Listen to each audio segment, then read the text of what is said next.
Hi, and welcome to Across the Canon. My name is Brian. If you're watching this, it's probably because you love the Bible and learning more about the way the entire story flows together. Thanks for joining us for this episode. Today, we're looking at perhaps one of the more mysterious figures in the biblical narrative, the priest king Melchizedek. We're joined today by Erick Ybarra, and we'll be discussing his book, Melchizedek and the Last Supper, Biblical and Patristic Evidence for the Sacrifice of the Mass. Erick, thanks so much for joining us. Oh, thank you so much. It's great to be here, Brian. I appreciate it. You've been very kind. Oh, it's great. So I have absolutely loved this book. It has brought to my attention some things that I hadn't quite seen before. So I'm super excited to talk about it. But before we jump into that, tell us a little bit about your background. Where are you coming from? How did you come to write this book? Yeah. So I was born in Miami Beach, Florida, and was raised in a Catholic home, more of a Latino cultural Catholic environment community. Um, so I received the sacraments, but the education was not very well rooted. And so as soon as I hit my teenage years, I plunged into skepticism. When I hit university, I had a powerful conversion experience through a campus preacher. And I spent probably another 6 years after that in Protestantism. Mm. I was a Reformed Baptist. They call them Reformed Baptists. Some of your listeners might say, "Well, I don't know if they're really Reformed," That's all right. but I would have we called held to myself the that too. title. Yep. Okay, yeah. So, we were just Samuel Waldron fans, London Baptist Confession of Faith, 1689. So, if any of you guys are familiar with that, you know exactly what corner of the ring I was coming from. Um, but I did love studying Presbyterian, Mhm. Episcopal, Puritan theology. The church I went to, as soon as you walked in through the door, there was a table with, we had a bookstore as soon as you walked in, Puritan paperbacks. We Oh, love yes. Puritan paperbacks. Yeah, so we had some insides with some of the owners of Sola Deo Gloria publications, and yeah, we just loved Reformed theology. Um, I did survey the horizon beyond Reformed Baptist churches. I started to sit with Lutherans and Mm. explore um, just the trail backwards, because as a Reformed Baptist, there's only so much you can carve out, right? And as soon as you go backwards, you start to feel lonely. Mhm. You start to feel lonely because it's like, how can all these people not have this basic inference that the Baptists are right? Yeah. Um, so, but met some very good Lutheran people. One priest in particular who, packed me into a Lutheran library, and I just took off reading. Loved Luther, absolutely sensational writer. Um, the man perceived the human soul like I've Mm. never seen anyone else at the time, anyway. Since then, I've come to see some good competitors. Um, but Luther just was mesmerizing, and I did ultimately disagree Mm. with his where he went with his doctrine on justification.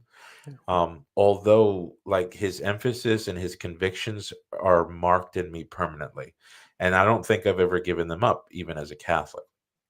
Um, so I ended up walking down the Canterbury Trail, as some people call it. And so I was driving by a church, and I see a big sign that says Holy Eucharist offered at 10 a.m.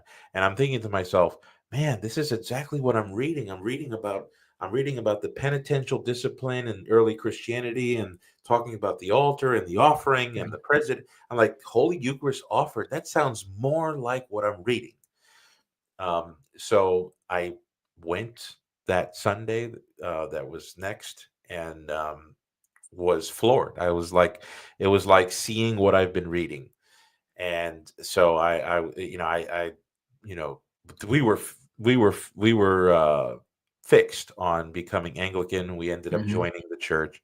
And I thought I was just becoming an Anglican, but within months, I I just I'm just an avid reader, so I'm like, okay, so where did we come from, right? Like we're apostolic succession. Saint Albans is our patron, um, right? We trace back. It's like, well, yes, but you got to understand that we are a break off of a break off of a sliver of a sliver of a sliver because of the liberalism that took over Canterbury and certain things that happened in the 70s and the 80s and the Episcopal Church. And I was like, wow. So was that an ACNA church? It was an APA, APA. Anglican Okay. Province of America, which is part of the continuum, but it's not ACNA. Um, in fact, uh, even though there are probably really cordial relations between ACNA and APA, they are not technically in like communion with each other. Okay. Um, so we were high. I didn't know I was joining high Anglo-Catholic Anglicanism. Gotcha. I thought I was just joining Anglicanism, but then I learned because um, the rector there believed in transubstantiation.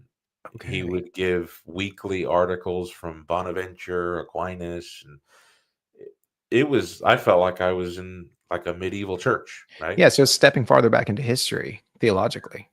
Yes, yes. And we all and one thing I noticed is that the rector and the Sunday school teacher and some of the other, elderly teachers that at that parish, they always talked bad about the reformers.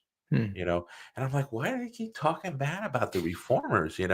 It's like you could tell that they didn't like to be associated with the German and French and Swedish and Anabaptist. Well, I don't want to mention, Anabaptist Sure. is separate, but they really did like to think of themselves as a minor adjustment to the Hmm. Roman issues and that they were English Catholics, and Wow. things like this. So that self-perception grew on me. And but I did have issues with like our formation. You know, Mhm. we had been maybe, I don't know, 20 something years old at most, and we started off with just lay people breaking off from the Episcopal bodies, Anglican bodies that were starting to ordain females and start questioning on sexual ethics and things Sure. like this. They didn't have a bishop. They started off as lay people, and once they got a bishop, then they're okay. Then we could, bottle rocket ordinations, so that way we Okay. can get bishops. And that bothered me because it's like, okay, this this is starting to clash and collide with some of the ecclesiastical Mhm. concepts that I'm reading in like Cyprian of Carthage, Augustine of Hippo, Leo the Great, um, the Greek and Latin fathers all seem to talk about the importance of unicity and the Yeah. validation of the priesthood and the sacraments. And you can't just play it right, you know? You've got to have the pedigree, the licentiate to really claim to have the power to change bread and wine. So that's Yeah. Go ahead. yeah. Sorry. I was Yeah. gonna say so that's what I'm getting at. For like for anybody that's listening, is like this isn't just a ramble that you're going on, right? Like you went into this church because of the idea of transubstantiation and the Eucharist, Yeah. right? But that idea, as we're kind of work through here, is really codependent upon this ecclesial structure, right? And the priesthood being passed down. And so like this, everything that you're talking about is actually directly connected to what brought you into that church. And now, so it sounds like you're just really starting to see that there's some dissonance here between this thing that I came here for and the reality of the ecclesial communion that I'm a part of. Yes, yeah, because you've got those two poles, right? Today the apologists are calling it the on one side it's sola scriptura, on Mhm. the other side it's ecclesialism is what they're Mhm. calling it now.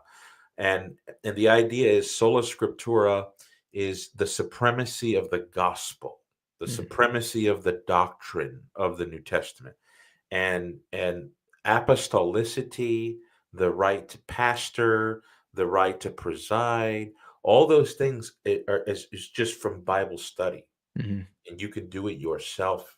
It's not recommended to do it yourself. It's recommended to go through all these different channels, but all those channels really started off from a Bible study. Right.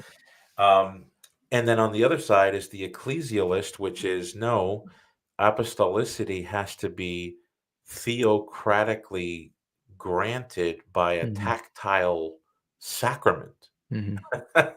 And that tactile economy itself has to be regulated by certain criteria. Right. And that's what I was reading in the Fathers, right? Um, so that brought some due anxiety Yeah. as an Anglo-Catholic, even though we loved Catholics. I mean, Yeah. the spiritual father there, he loved Catholics. His library was filled with Catholics. He'd be arguing against Protestants. But it's like, there's just something missing, right? It's like the puzzle's almost put together, but there's something missing here. And that missing piece is that apostolic licentiate Mhm. to really claim to be in succession, and not just in succession, but to be in that una sancta society Yeah. that the church saw as one and undivided. So that put me at the fork between Byzantium and Rome. I really Mhm. didn't want to go to Rome. I grew up a Catholic. My Okay. experience as a young boy, it was very inauthentic. Mhm. It was very nominal. Yeah. So I didn't want to go back to Rome because I didn't want that inauthentic feeling. I had spent years as a Reformed Baptist knocking on doors, Yeah. preaching open in the open air on buses and uh, um, women's clinics. I was just surrounded by fiery people Yeah. inspired by George Whitfield and John Wesley and all this. So I couldn't think of anything more antithetical than going to a Catholic church. So I really had hopes to find something in the Eastern Orthodox side. And so I started attending an Orthodox church, started sitting down with the clergy, getting all the books they could give me, Mhm. spending a lot of time on my knees, trying to do what they said would help with acquiring the gift of discernment. Mhm. But as I studied history, I kept running into this very uncomfortable issue about the the Christian government, the government Mhm. that Christ established for the church. And I kept coming to this idea that Christ designed the government with a Petrine head. Yeah. And what could be the architectural implications of that? I didn't really see the Orthodox churches imbibing that into into the essence of their ecclesiology. I really couldn't see that. Um, so even with some of the distances that might exist between a Petrine head and Vatican I Mhm. still didn't see a close match with Yeah. between the Byzantine tradition as it exists today, the Greco-Russian Byzantine tradition, whatever you want to call it, the Eastern Orthodox Church. Mhm. um, I saw it lacking what the fathers were calling a divine institution. Yeah. And so that led me that so I I came into the Catholic Church, and I Kicking and went. screaming. Like, Yeah, like some people say, but gladly to be surprised. I met some very solid people and found that out of the 10 or 15, well, there's actually more than 15, but out of the many churches here in Central Florida, mhm. we have two really, really solid churches. Yeah. And so it just seems, it was a gift from heaven, really. So, yeah. So but that leads into the book because Yeah. as an Anglo-Catholic, there was division on this precise question of transubstantiation. Even though some people believed it, an Anglo-Catholic church isn't going to be able to point to like a catechism, right? They Right. could say, well, the 39 articles, we don't really hold to those religiously, Okay, so then what do you do if somebody doesn't believe in transubstantiation? It's like, well, we just allow it. But and I was studying sources from like Catholic Answers and Mhm. things like this, and no disrespect to Catholic Answers here. So Sure. whatever I'm about to say, it's not going to be somehow to denigrate the work that they do. But if you are coming from a scholastic Protestant background, especially more towards like the upper high church Calvinist side or Mhm. the upper high church Caroline Divine side, Catholic Answers just doesn't frame their stuff to direct for for That's that fair. Like, that's not their audience. that's not their audience. Yeah, right. Right. So when I was scoping out Catholic Answers, I would just say, well, we believe that. Well, I believe that. It's not necessarily a Roman thing, right? Um, and then I would look at this issue of transubstantiation, and it seems as though a lot of the resources were stopping at like John 6, First Mhm. Corinthians 11, Mhm. and then the church fathers. And I th- I started to see this issue with Melchizedek come up, in history, and the fathers are talking about it. And I said, wait a minute. I think we got to stop just flipping over to John 6 and First Corinthians 11. I think there's more, you know. And sure enough, man, I just started to dig and visiting seminaries, doing word searches in electronic files that had, all the church fathers searching up Melchizedek, searching up these things, and I just found an enormous amount of information, and I was seeing a straight funnel to the doctrine of transubstantiation, not as so much a like, well, this is like a hop, skip, and a jump, but it's a nice hop, skip, and a jump.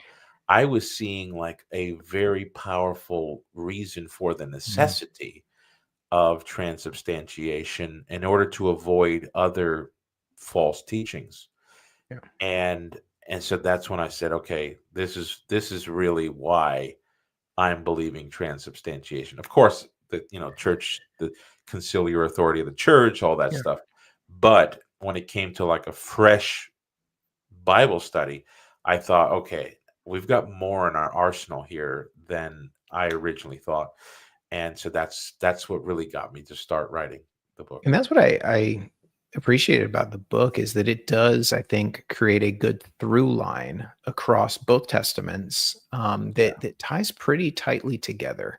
Now, so we've thrown some terms out already: transubstantiation. We've talked a little about liturgy. But let's kind of take a quick step back and talk about the mass itself. All right, because you've got a chapter on this. So what when we're talking about the mass, when we're talking about transubstantiation, what are we saying is happening here, and why does that matter? Yes. So, boy, this is such a rich doctrine and mystery, but and there's several angles from which we could start. But Mm. I guess what I could say is that um, the Old Testament foretold a time when it implied directly that there will be a time when the Levitical program would be superseded at the very least. Mhm. Mhm. And um, the prophet, in this case, we have Psalm 110, Mhm. which is speaking prophetically, speaking to the future Messiah, so royal king figure, that he will be a priest forever, Mhm. which logically means that the Levitical priesthood has to have a period to give way to whatever's going to last forever, right?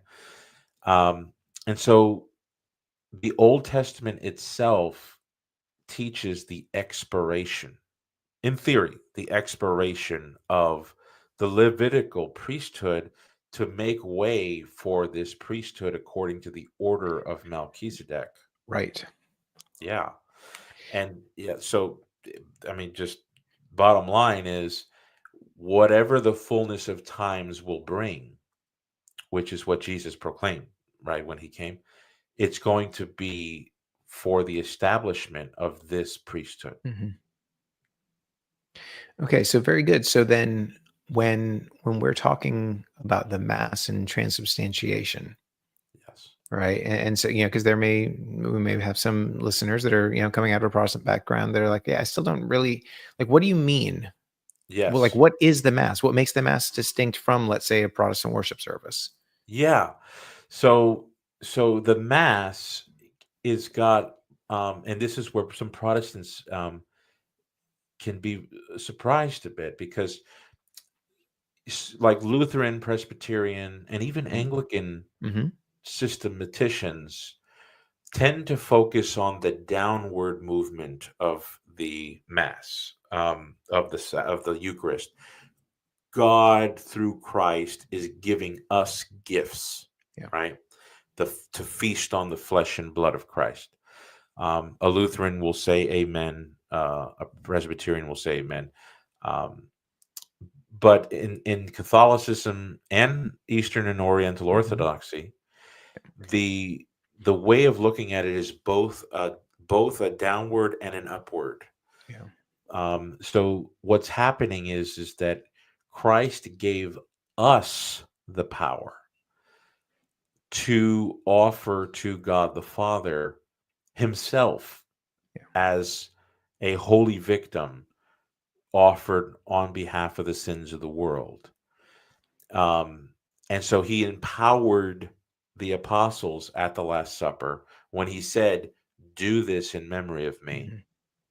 He gave he gave human beings the power on a table to take bread and wine and to change it into his body and blood, and not just like material body and blood, but the real presence of Christ's victimhood, separated in symbol with wine and bread and offered up to God in order to give God due praise. Mm-hmm. It is meet and right so to do. And so the New Testament doesn't so much bring an end to sacrifices. It does that. But what it does is it establishes the one and eternal Yeah. sacrifice.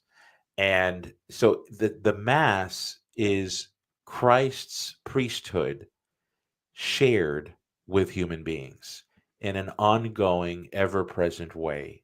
Yeah. Um, and sometimes Protestants get the most comfort when it's explained like this, that the Protestant church always believed that when Christ ascended into heaven, according to the book of Hebrews, he entered into his high Mm-hmm. priestly session, Yes. where he himself is present as the lamb slain in the presence of the Father, but he's there as an ongoing testator, right? Yeah. And he's the victim always present, that no matter whether we sin now or later or at the end of our lives, he ever lives to intercede for us. Well, the Mass is basically us tapping into that heavenly session of the Yes. testator and bringing it into the community. And so and so there's a reason I wanted you to go through that, right? Because and you even say this in the book, right? This is if that's true, right? Then this isn't a simple agree to disagree type doctrine, right? Like if transubstantiation is true, And you say this in the book, it radically limits what your options are Yeah, when it comes to landing in a church, if yes, that doctrine is true. that's right. Yes, because you might have, um, I mean, I'm a nerd. Okay, I'm a self-proclaimed nerd. You're gonna have a nerd out there Yeah. who's gonna find some community that does believe in transubstantiation, but they're free will breakoffs from a Baptist church. Right. It's possible, um, but in the practical world, okay, the Lutherans in their confessions have readily condemned this Mhm. doctrine. Yeah. The Westminster Synod's the Confession of Faith, that has readily excluded this doctrine. The 39 Articles have excluded this doctrine. So that takes off the Continental Reformation. Anabaptists sort of funneled down to a mere symbolist view now. Mennonite, Amish, they have an extremely pious way of celebrating the supper, and the Catholics can actually take instruction from some of them, but their doctrine is still radically separate from that, Yeah. from transubstantiation. So it really does boil you down to high church Anglo Catholic environments where they're accepting of this doctrine, Mhm. although they have no way to force it. Um, Right. but they have some that hold it as an opinion, or you're right back into the apostolic churches, Right. Rome, Roman Eastern Catholicism, Eastern Orthodoxy, Oriental Orthodoxy, or the Assyrian Church of the East. So what this book is supposed to do is it's supposed to take the Bible student, the one who Mhm. really has he's dropped everything to follow Jesus, um, to help him find the home that Christ where wants him to be in. And because this is such a fundamental doctrine, it's it's the very justification for why the testaments changed from old to new. Yeah. You can't get more fundamental than that. Yeah. And so you're going to have to be exploring these old apostolic churches. And so that might not give you the singular answer, but Yeah. it definitely puts you in a place, I like to think of it as if you're like a Navy SEAL in the wilderness. You've you've surveyed the land and you have a good idea of where you need to be now, you know. Right. And it sounds like, I mean, because if transubstantiation is true, then you're going to end up in a church with priests, Yeah. right? And priests in a particular succession, right? So that is going to cut out a lot of options. And so, speaking of priests, right? We've got to discuss the priesthood starting back in the Old Testament, Yeah. right? Because primarily, when people think priests in the Old Testament, their mind's probably going to go straight to the Levitical priesthood. But the Levitical priesthood is not the first set of priests that we meet. So let's talk, a little bit about already in Genesis and within the Pentateuch. You do have two different priesthoods there. There is a Melchizedekian priesthood that we see in Genesis 14, and then we do see the later addition of the Levitical priesthood. So talk to us a little bit about the difference there, right? So like, what Yeah. are these two priesthoods? Yeah, so one of the things that I debated when I was writing the book was whether to incorporate the the very many multivariated ways that the church fathers commented on Melchizedek. I was just very interested because Melchizedek is a mysterious figure, and a lot Mhm. of the early fathers, stretching from the West, but predominantly like in the Syriac commentators and in the Greek commentators, they're always trying to pinpoint who he is, whether he's Mhm. in a pre-incarnate Christ, a Christophany, if it was Christ himself, and or if it was Shem, trying to find the identity of Melchizedek. And there is just so much. In fact, Cyril of Alexandria surveyed like some of the writings that he knew to try and sift through who Melchizedek was. And he finally came to the conclusion, he's like, I'm done trying to figure out who it is. Okay. I just know what his import is. And that's all that God is asking us to know about Melchizedek, But I know some good Catholic scholars today are pretty settled on it being the Shemite Mm, priesthood of basically creation, the overall priesthood of creation. mm, I never really grabbed the rope to follow that line um, because my focus was more specific. yeah. And so Melchizedek shows up in Genesis 14:18. Abram and his men just got done fighting in war, Mm, and Melchizedek shows up on the scene, and um, it calls him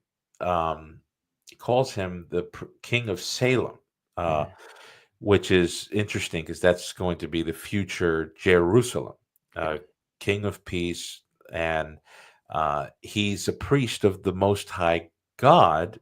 Hmm. So Abram, who's the father of Israel, okay, Hmm. and for Semitic culture, this glares with significance. I know Yeah. for us readers now, okay, Abram saw a priest and submitted to Right. him as a priest. What but for semi, for these Semitical folks, especially the Jews, this was actually very significant because in some way Abram was a priest in a sense because he's the progenitor of the seed and of Yeah. the ongoing story of of the seed that's going to come and sort of wage war against the serpent and all that. Yep.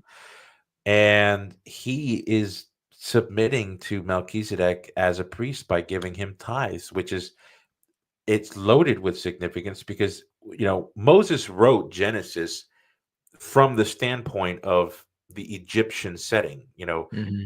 coming out of Egypt. So they all knew the tithe process Yep. was a priestly had priestly significance.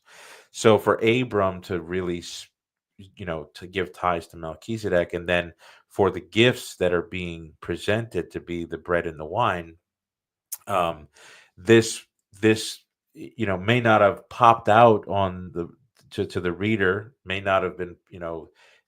Peter tells us that the prophets looked at these things from Hmm. afar, right?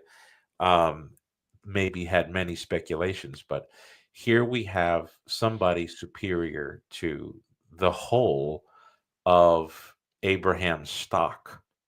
Yeah. And so what that means is later on when we get into Psalm 10 out of nowhere, out Hmm. of nowhere, we get this, prophecy of a priesthood that comes through Melchizedek, who himself had no origin um or ending, you know. What we see in the testament here is that this priesthood is that's actually the priesthood that precedes um Levi and Yeah. Aaron and the Aaronic system.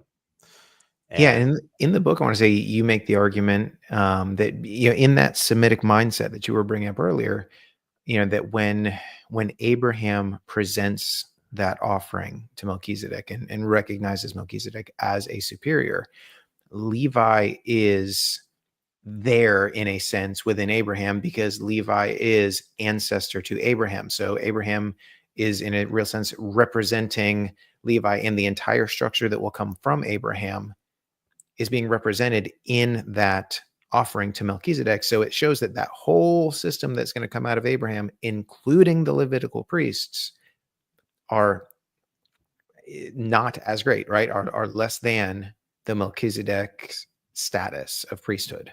yeah, they paid tithe. That the way that depending if you're Pauline Hebrew authorship, um, Paul, the way he, because I hold to the traditional view. It's not that traditional, it's not replete in the fathers, but I'd like to think Paul wrote the book of Mhm. Hebrews. But um, the way he speaks of it is in that corporate personal corporate representational motif that any Jew would have been familiar with. Paul brings it out when he says that our fathers, our ancestors were baptized into Moses when they went through the Red Sea. Um, there's just a number of conceptual themes that show their anthropological lens, Mhm. and so for Abram to have paid tithes, that's like Adam. When Adam sinned, we all in a sense were incorporated into this individual. In the same way, all of the Levites, the whole stock of Abraham paid tithe to Melchizedek. So yeah, Melchizedek stands as this meta priesthood that Mhm. the Jews just didn't know. But the psalmist was given a supernatural view to it. And so Abraham presents this tithe to Melchizedek, and Melchizedek brings out the bread and the wine. So, what Yes. is the significance of this? Yeah, this is where, when I was trained in hermeneutics at the Reformed Baptist Church I went to, it was pretty. They built a pretty good discipline in us. I immediately jumped into learning Koine Greek Mhm. and studying commentaries and learning the science of biblical interpretation, right?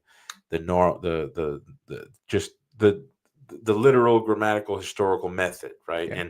And it's very cutthroat on not going beyond the text, right? Mhm. So being reared in that scientific view, I was stuck with saying, well, it just says bread and wine, doesn't say anything else, doesn't say what the function of the bread Mhm. and the wine was, and things like this. Um, and so I had to, think to myself, well, is this the gift? Is this Mhm. the material sacrifice that Melchizedek is offering to God and then is consuming as a completion of the sacrifice? And I ran into some, Protestants who would lodge the objection, well, this is just lunch. In fact, Calvin said it was just refreshments, and Luther and Calvin especially, because come to find out, they were getting this whole Melchizedek and the Last Supper story from their Catholic counterparts, Mhm. right? And so they were kind of sick and tired of it. And so they would say, look, if this was the case, that the bread and the wine were the sacrifice of Melchizedek, and somehow this is going to get subsumed into the antitype, it would have come up in the book of Hebrews. And since it didn't come up in the book of Hebrews, it's just food. Um, but then you have to ask some more questions, you know. Um, Order of Melchizedek, what does that mean? The Mhm. the mean, I mean, it's a less defined term. It's more of like in the form or pattern, right? So we don't want to conflate like the term order with like the Dominican order or the Right. Franciscan order. Um, but Christ has to come in the pattern of the Melchizedekian priesthood. We already see that with the unending life, Right. the endless life without origin. Um, but what did Melchizedek sacrifice? You know, and that's the question, because if he was what was patterned from the beginning, which is animals, um, then that kind of makes a disjunction, a significant one, that I think would disrupt the pattern, from the shadow to the fulfillment in between Melchizedek and Christ. Yeah. And when you have Christ taking bread and wine at the Last Supper and calling it his body and blood, that's the answer there. That's the answer there. He is in his Melchizedekian pattern, and he is taking the bread and the wine, precisely what Melchizedek brought to Abram. And that's what And yeah, so that's what I thought was interesting was, when after I read this, I'm like, I'm really thinking through this. So I want to go back and read some of, the good Protestant biblical theologians that I've, got on my shelf. And they would all agree on the idea that, yes, like he is in the type or the order of Melchizedek in that eternality, right? that's And that it. he has no Yeah. beginning, no end, right? And so we're all going to agree on that. But nobody that I was reading seemed to touch the bread and the wine coming together.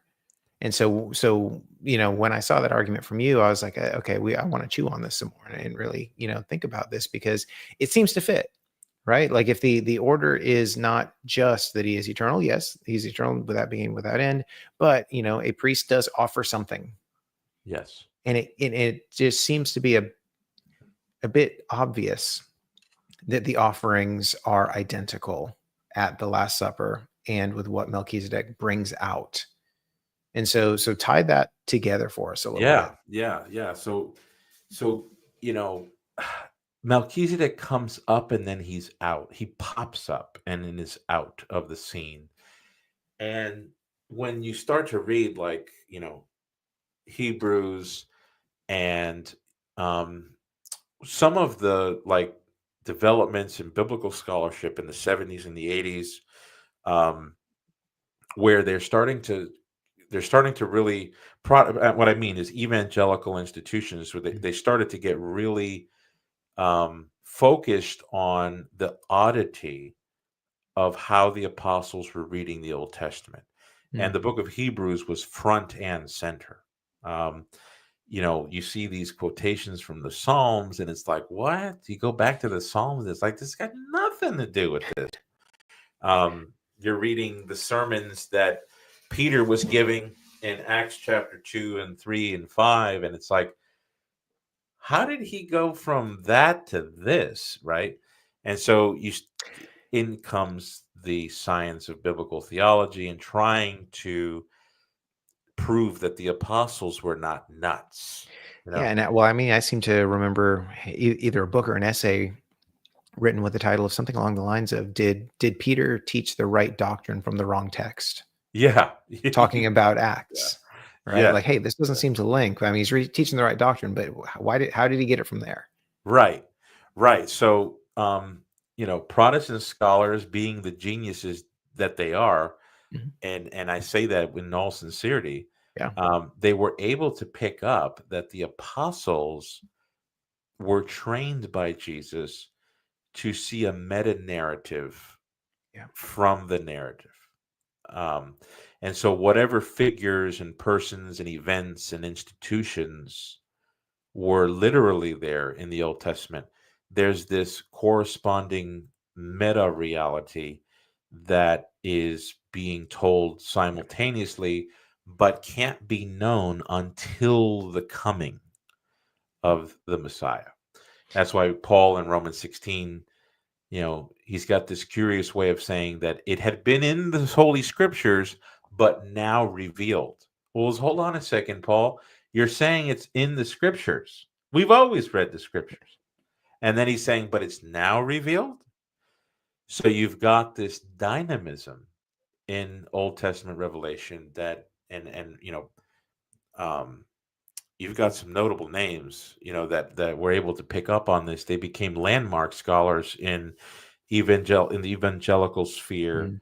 mm, Um, if there's several names, Childs, and just a mhm, number of names that I just can't think, I can't rattle them off right now. I know George Eldon Ladd was a yep, premier thinker on the kingdom motif and all these things. It yeah. was just E.P. flaring up. Sanders comes to mind. Yes, yeah. Yeah, Um, yeah. And so, real quick, just as a side, sure. yeah, I want to like double down on what you said there. God bless the Protestant biblical theologians, Yeah. because there's so much great work in the text being done there to bring the narrative of scripture out. And so, yeah, I just want to say that, like, I'm a convert to Catholicism, but I am extremely thankful for Protestant biblical theologians, and I'm happy to have them on the show because there's so much good work that's being done there. Yes, absolutely. Absolutely. Yes. Give credit where credit is due for sure. And in many ways, like they're unearthing treasures that even Catholics and Orthodox don't even know are part of their own liturgical hymnographic tradition. Yes. Anyway, so we go back to, Melchizedek showing up and then going out.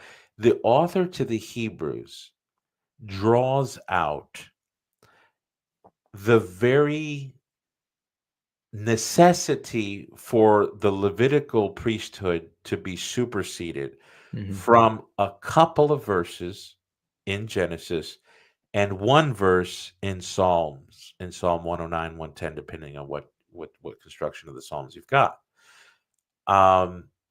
That's like 5 verses to basically show that Aaron and the Levitical priesthood it has an inward requirement for expiration.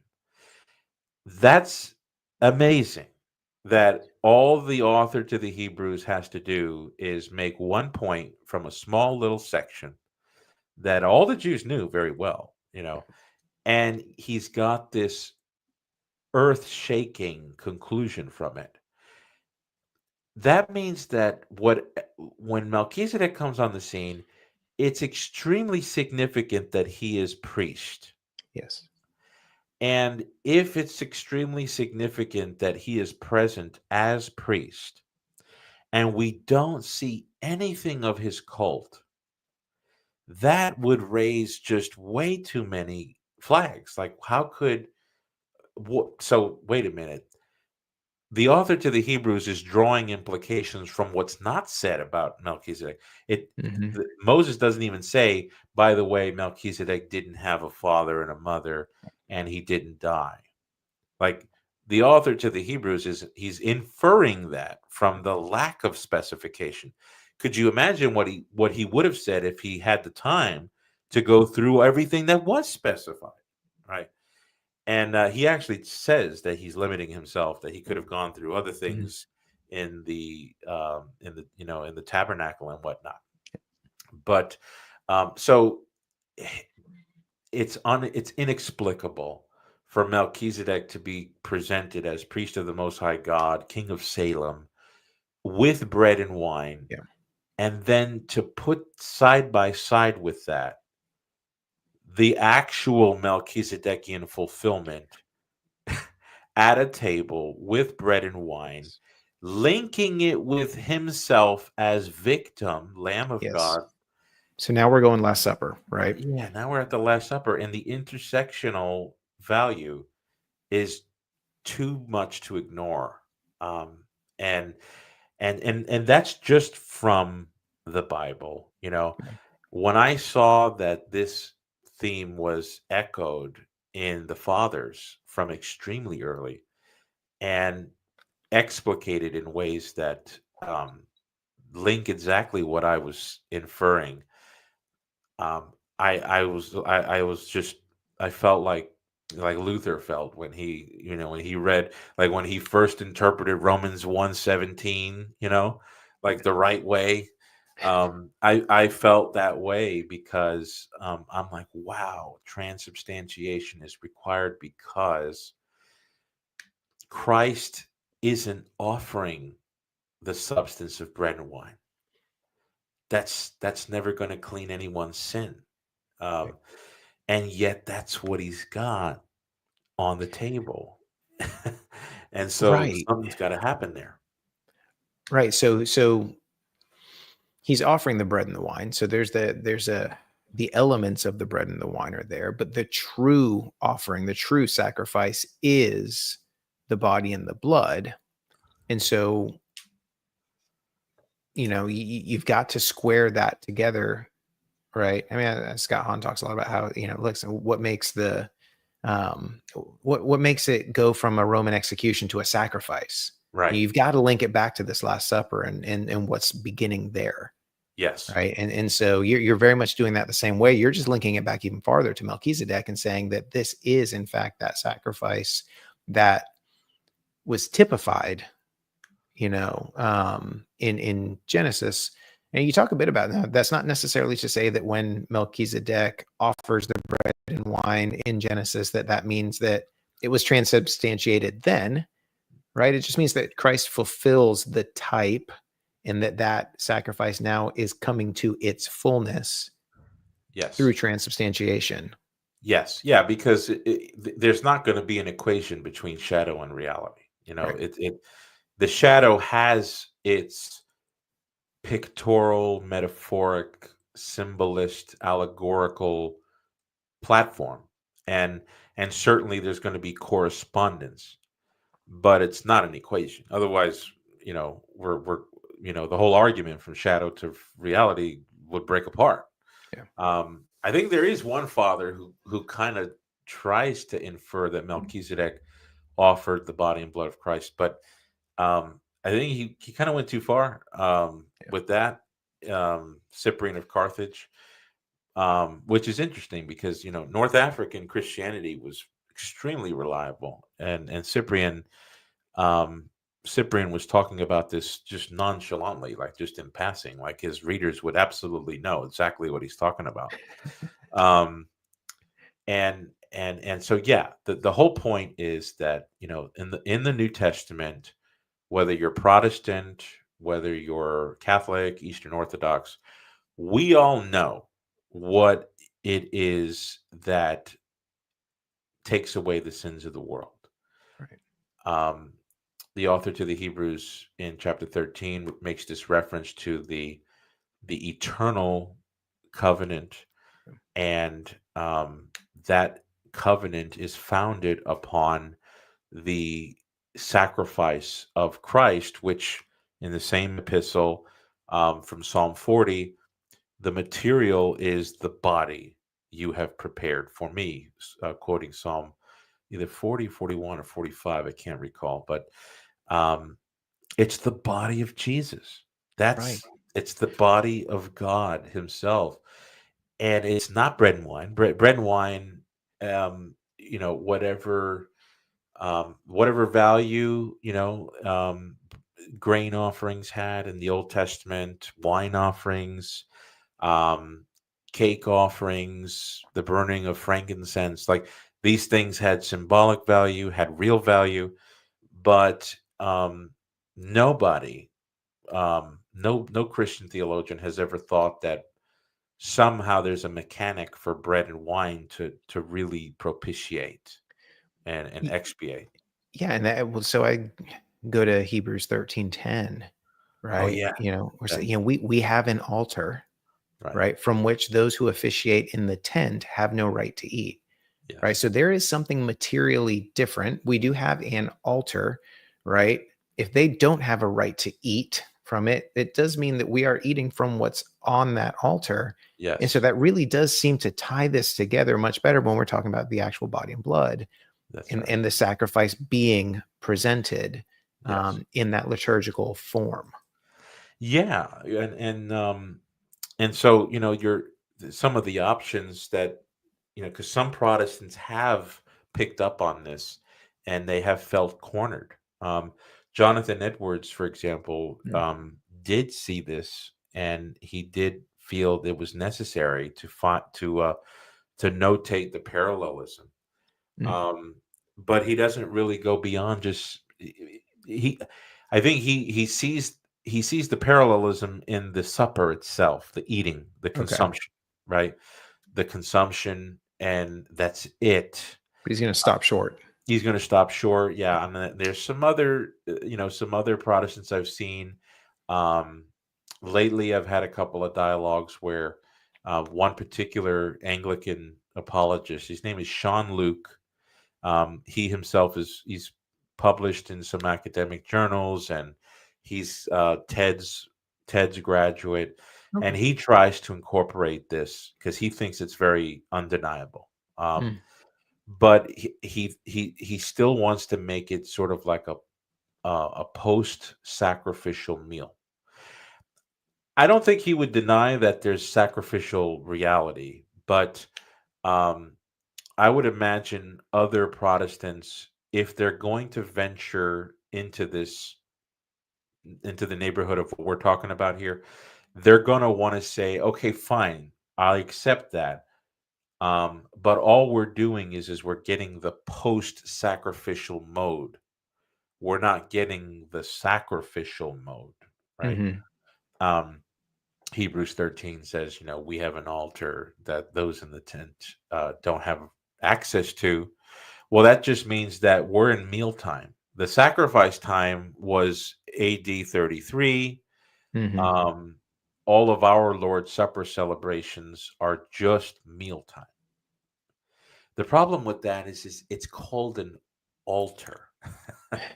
So, and if I did some research into like the early temple architecture where they did sacrifice animals and they did eat them. Hmm. Paul brings out this point in his letter to Corinth. But the tables were sometimes in the basement, and they were not the altar. Like they weren't the altar, because they were just serving the meat. Okay. In the back of the temple, they would sell it for people who wanted to buy. But for us to call it an altar, and for Christ to say, "Do this in memory of me," do what in memory of him? Hmm. And it's the symbolic signification, a broken piece of bread that doesn't correspond to simply mealtime. Yeah. Like, oh, I want a piece, you want a piece, so I've got to break it. No, No. that's not the significance of the breakage. Right. The significance of the breakage is that it effects and shows forth, like Paul says, we show forth the death of Christ until he comes again. Mm. Um, in other words, that very sacrifice, which is singular, Yes. absolutely one and Yes. One indivisible. time. Yeah, I mean, I made that point at the beginning of the book. The utter and simple indivisibility and the non-multiplicity of the death of Yes. Jesus. Because there are, I have run into some Protestants who really think that, like, Jesus goes from that living to dying state. Right. You know? That he's re-sacrificed. Yes, Yeah. and that's you That's know not it. That's not it. Yeah. So we have a miraculous representation of the one death, and that's what corresponds to the breaking of the bread. Because that's part of what the sacrament is. If you've got the blood of the body, and then you've got the body, and they're separated, and that is a sacrificial signification, because in the Old Testament God said the blood makes atonement because that's there in the life, Yes. and it has to be emptied. That's why they couldn't eat the thing with the blood inside of it. Blood had to come out. So there's just no way in the world you can remove the sacrificial significance of the Last Supper and the repetition of that, not the repetition of his death, but the repetition of the Last Supper that he ordered to be done. Um, there's just no way to say that that's just mealtime. And what we see is Hebrews calling it an altar, and then Hmm. even Paul calls it an altar. Well, he calls it a table, but it's very clear that the table of Christ and the table of demons has that sacrificial connotation. And of course, in the New Testament, I mean, in the early church fathers, they're all talking about the offerer, the offering, the Hmm. altar, the sacrifice. Right. And that's what I thought was interesting. It's like, oh, okay, Eric, maybe you've got this one-off idea that you found here, but when you pick up this book, I think what surprised me reading it was that probably better than half the book is you citing this idea in early church fathers who also saw this idea there. Yeah, yeah. Yeah, that's really. I mean, I had quite a bit of confidence in it because I knew that the Catholic theologians that were counter reforming, they were bringing this up, Hmm. um, because you see the jabs that Luther and Calvin are making, Right. um, but once I found that leaf in Cyprian and then Clement of Alexandria and then Augustine, for goodness sake, Jerome, and then all the way up through the Spanish fathers in Spain, Gaul, Bede in England, and then you've got the Greek fathers, Chrysostom, and it's like this was all over the place. Nobody overlooked this connection. And, Yeah. and and yet in the Protestant world, where, like you said, give due respect, Hmm. they are mounting an expertise on this method of reading the Old Testament, but for some reason they're largely overlooking this. But you don't see that being overlooked in the fathers and the Roman liturgy itself. The Roman liturgy has the sacrifice of Isaac and Melchizedek, the holy I, victim that was I put noticed. into the liturgy. Yeah, I noticed it popped to me more here recently, hearing Melchizedek in the prayers during the Yeah. Eucharistic liturgy here the last couple of weeks. I was like, ah, yes, there he is. Yeah, that goes back to the 5th century, Pope Leo the Great. He's the one who put that into the Roman canon. And Yeah. so, so it seems to have historical pedigree. It seems to maybe have been perhaps lost from the church's memory here in recent times. So, what kind of responses have you gotten from the scholarly community to your work? I mean, it's been what, 2 years or so since you've put this out? Yeah, 2000s, like 2000, we left 2000. Yep, about 2 years, going on 3 years now. Um, so yeah, I had a lot of people who they already knew about this. Mm, They just never saw pen put to paper on it. So they were just kind of saying, "Wow, this I validate you. I've seen this, and I think this is right." From some scripture scholars that I know that are in the Catholic Church, mhm. one Byzantine theologian, Father Daniel Dozier, he teaches biblical theology, um, and a lot of Orthodox readers were like, "Yeah, this is we've seen this, we've read this before. This makes perfect sense." Um, I did get some Protestants that were like, "Wow!" Like at first, like they did some rock climbing and they did some experimenting, which I totally expect them to do. Mhm. I don't expect them to just say, "Oh, wow." I expect them to do the whole, "Well, is the bread and the wine really that?" I expect them to ask those questions. I tried to anticipate that in the book to help them and lead them in that investigative skepticism. Um, One Protestant in particular, he's an Anglican, so he was. I don't know if he was Anglo Catholic. He was Anglican. I think he's from Denmark, or the Netherlands, either one. I can't recall off the top of my head, but he contacted me and he said, "I'm over here overseas, but I wanted to give you a small PDF of the section of an academic journal where they did a review of your book on Melchizedek and the Last Supper in a Protestant academic journal, and it was highly praised. They did Nice. say that it comes short of being like absolute proof for transubstantiation, but that was like an although, but then they said, but this is definitely something to think more deeply about. And I think that if you think more deeply about it, I don't see any other option. I mean, we had the Lutheran synthesis, we had the Calvin synthesis, we have Church of England syntheses.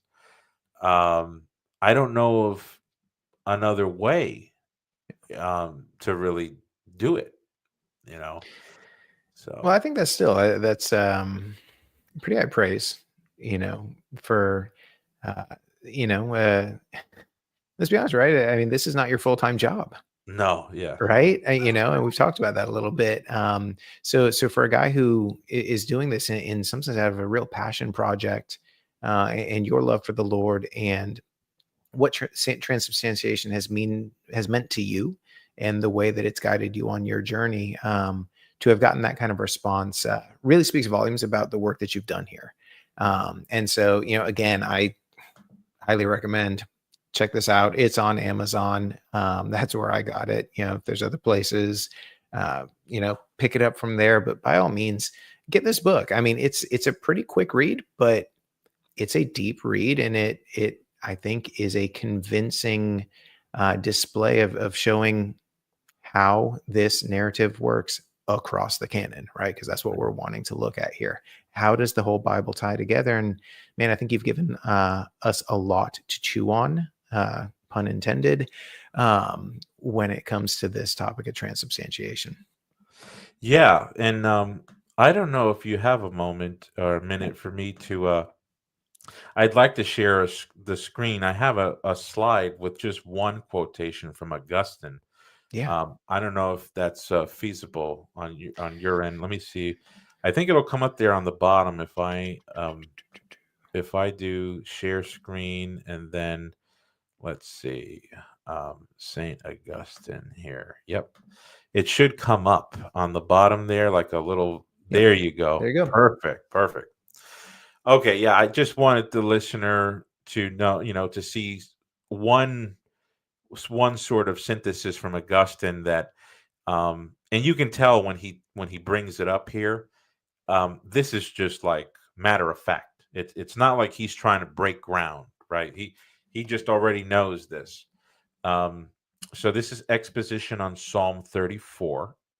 You can get this translation from the Shaft series that is put online at New Advent. But I'll just go ahead and read it here. Yeah. Quote, open quote. Because there was a sacrifice after the order of Aaron, and afterwards he of his own body and blood appointed a sacrifice after the order of Melchizedek, he changed then his countenance in the priesthood and sent away the kingdom of the Jews. Let me just pause right there. That's like jam packed with libraries of theology. Yeah. The covenant of the Jews basically is gone, and because of this cultus transition from Aaron to Melchizedek, I'll keep going. Mm-hmm. And came to the Gentiles, and then he quotes Malachi, and was carried in his own hands, because when he commended his own body and blood, he took into his hands that which the faithful know, and in a manner carried himself. Now, this is no doubt a reference to the bread, and Right. the bread and the chalice. So Augustine's seeing that here is like when Christ breaks the bread, he is breaking his own body in a real sense right. there. That's right. Yeah. When he said, "This is my body," but let us approach to him and be lightened, not as the Jews approached to him, that they might be darkened, for they approached to him that they might crucify him. So in other words, he's saying, let's not approach the body of Jesus the way the Jews did. Let us approach to him that we may receive his body and blood, not crucify it, but receive it. They by him crucified were darkened, we by eating and drinking. The crucified are lightened. Truly great is the Lord, and his mercy truly great is he who gave to us to eat his body, wherein he suffered such great things, and his blood to drink. Now, it's just this, the significance of this right here. There was a sacrifice after the order of Aaron, thus was blood and the blood of bulls and goats. But here, the Melchizedekian offering, he calls it the body and blood. But we know that the offering is the bread. He immediately goes into the supper illustration, what Jesus carried in his hands.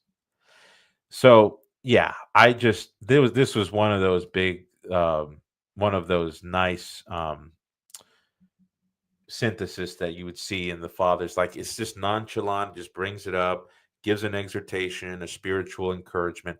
He's not trying to introduce the theologies because he knew his readers already knew, you know. Yeah, this was just matter of fact, like, hey, here's the moment where the priesthood transitions. Yeah.